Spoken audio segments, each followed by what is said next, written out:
E aí galera, tudo certo com vocês? Diego por aqui para mais uma aula sobre metabolismo. E hoje nós vamos falar do conceito do metabolismo e também dos dois tipos principais de metabolismo existentes no nosso organismo: anabolismo e catabolismo. Então, acompanhe comigo essa aula até o final que tu vai aprender um monte. E antes de partir para a aula, só deixa teu like, te inscreve no canal, ativa o sininho para receber as notificações e compartilha esse vídeo também. E me segue nas redes sociais e bora para a aula. E a aula sobre metabolismo hoje a gente vai comentar, né, o que é o metabolismo e também os tipos de metabolismo existentes. E para iniciar, a gente precisa falar do conceito de metabolismo, né? O conceito que está contido nos livros, né, especificamente de referenciais na área da fisiologia humana e da fisiologia animal, mas como regra geral ou como conceito geral, nós temos que o metabolismo é esse conjunto de reações químicas que ocorrem nos organismos ou dentro de cada célula. Por que isso acontece? Por que existem essas reações químicas dentro das células? Com o objetivo ou com a finalidade de suprir as necessidades estruturais e energéticas de cada indivíduo ou células. Ou seja, o metabolismo, esse conceito, essa grande área dentro da fisiologia, ela traz que todas as reações químicas que ocorrem no nosso organismo, elas têm um objetivo, elas têm uma finalidade, que é suprir, né, de acordo com as necessidades estruturais que elas estão precisando naquele momento, seja para a construção de novas células ou tecidos, ou seja para a degradação de biomoléculas.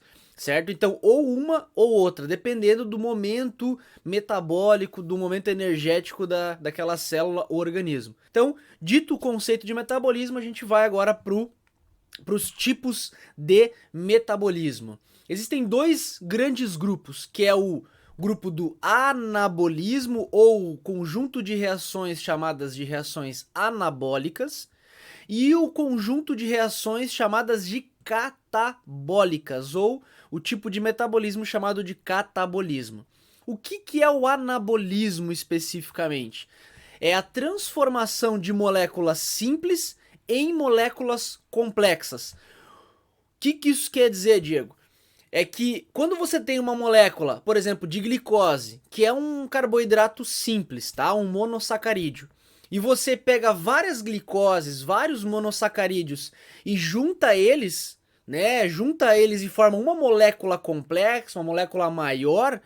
Isso é o processo, isso é um tipo, né, de processo anabólico, que também acontece na construção de proteínas, na construção de lipídios complexos, na construção dos ácidos nucleicos, né, DNA e RNA. Então, essas reações anabólicas especificamente vão gerar a construção das células e a construção de biomoléculas complexas no nosso organismo. Para quê, Diego? Para que os tecidos sejam construídos ao longo do tempo, ok? Então aqui tem um exemplo, né, de uma reação anabólica, de forma bem simplificada, é que uma reação anabólica ela vai pegar moléculas simples, moléculas pequenas, e vai utilizar energia nesse processo, ou seja, vai gastar energia para construir moléculas grandes, moléculas complexas, certo? Por outro lado, nós temos que uma reação catabólica, né, ou processo chamado de catabolismo, é o processo inverso do anabolismo. Se o anabolismo é pegar moléculas simples e juntar várias moléculas simples para formar uma molécula complexa, o catabolismo ele pega a molécula complexa e quebra ela, hidrolisa ela, né? Quebra ela em fragmentos menores, em unidades menores. Então, essa é a reação inversa do anabolismo. E o catabolismo é isso, é transformar moléculas complexas em moléculas simples. E aqui está um exemplo de uma reação catabólica, né? Então, uma molécula complexa, pode ser uma proteína como a hemoglobina, por exemplo, ou o glicogênio. E essa molécula complexa, ela vai, no processo de quebra dela, ela vai formar moléculas simples como produto final e vai liberar energia. Então, Essa é outra diferença entre o anabolismo e o catabolismo. O anabolismo, ele gasta energia, ele consome energia. E o catabolismo não, o catabolismo ele gera, ele libera energia especificamente. Dentro dos tipos de metabolismo, né, ou do anabolismo nesse momento, nós temos que o conceito, né, que é transformar moléculas simples em moléculas complexas. Para que uma reação anabólica ocorra, é necessário, é imprescindível que haja ATP, que haja energia, né, ou adenosina trifosfato, certo? Se não houver energia, essa reação anabólica ou as reações anabólicas podem ficar comprometidas no nosso organismo. Além disso, as reações anabólicas, muitas delas, grande parte delas, ocorrem e são mediadas por meio de enzimas e hormônios. Então, cara, enzimas participam de quase todas as reações e hormônios vão sinalizar para que uma reação ocorra ou não, para que uma via metabólica seja ativada ou inativada, ok? Exemplos de reações anabólicas no nosso corpo, Diego: glicogênese. O que é a glicogênese? É a formação de glicogênio a partir de glicose. Ou seja, tu pega uma molécula simples, que é a glicose, e tu vai juntar ela com outras glicoses, unindo elas e formando o glicogênio. Isso pode acontecer tanto no fígado quanto no músculo esquelético, ok? Então o glicogênio ele pode ser armazenado tanto no fígado quanto no músculo. Além disso, outro exemplo de um processo anabólico, a síntese de proteínas, né? Onde você pega diversos fragmentos, né, de aminoácidos e começa a juntar eles. Começa a unir um aminoácido com esse aminoácido com esse, vem outro, vem outro, vem outro, até formar uma proteína complexa, pode ser hemoglobina ou uma enzima, né, que também é uma proteína. Então tudo isso envolve e faz parte de um conjunto de reações, né, dentro do metabolismo anabólico. Além disso, nós temos também a biossíntese de ácidos graxos, né? Então a formação de ácidos graxos também é um tipo de reação anabólica ou de processo anabólico dentro do metabolismo.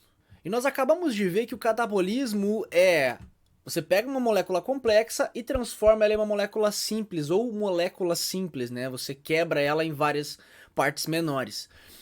Só que nesse processo do catabolismo existe um aproveitamento energético na forma de ATP, de NADPH, de FADH2. Além disso, o catabolismo também é mediado por enzimas e hormônios, certo? Existem hormônios que vão sinalizar para que uma reação catabólica aconteça no organismo. Quando eu preciso, por exemplo, de glicose, né? Baixou os níveis de glicose no meu sangue, o que vai acontecer? Nós temos a sinalização, né, a partir de hormônios que vão ser liberados, vão cair na corrente sanguínea e vão até o fígado para sinalizar para o fígado que ele precisa liberar glicose. Como que isso vai acontecer? O glicogênio que a gente falou, né, que foi formado na reação anabólica, agora ele vai sofrer a glicogenólise, ou seja, o hormônio vai sinalizar para que o glicogênio seja quebrado em unidades menores, que são unidades de glicose, e essa glicose vai ser liberada na corrente sanguínea a partir do fígado, e aí restabelecendo, né, até que haja o restabelecimento dos níveis normais de glicose. Certo? Esse é um exemplo, né, de reação catabólica. E os exemplos de catabolismo ou de reações catabólicas são os polissacarídeos em monossacarídeos. Eu acabei de citar um exemplo clássico, né, que é pegar o glicogênio e quebrar ele em unidades de glicose, que é um processo conhecido como glicogenólise. Outro processo, né, que é a quebra de lipídios complexos e grandes em ácidos graxos, que são as menores unidades de gorduras. Outro processo, proteínas em aminoácidos. Você pega uma proteína grande, complexa, como a hemoglobina, por exemplo, ou alguma outra enzima, e quebra ela em unidades menores, em aminoácidos, né, e libera esses aminoácidos para serem reaproveitados para a construção de novas proteínas. Existe também a formação ou a quebra, né, de ácidos nucleicos. Quem são os ácidos nucleicos aí? DNA e RNA. a quebra desses ácidos nucleicos em nucleotídeos, que são as menores unidades dos ácidos nucleicos. E essa foi a aula de hoje, então, galera, sobre metabolismo. Se você ficou com alguma dúvida, alguma sugestão de aula, comenta aqui embaixo, né? Não esquece de dar teu like, se inscrever no canal, ativar o sininho para receber as notificações de novos vídeos e também compartilha esse vídeo com os teus colegas aí de faculdade, do curso que você faz. E não esquece de me seguir nas redes sociais lá no Instagram, que tem conteúdo novo toda semana, tá bom? Até o próximo vídeo.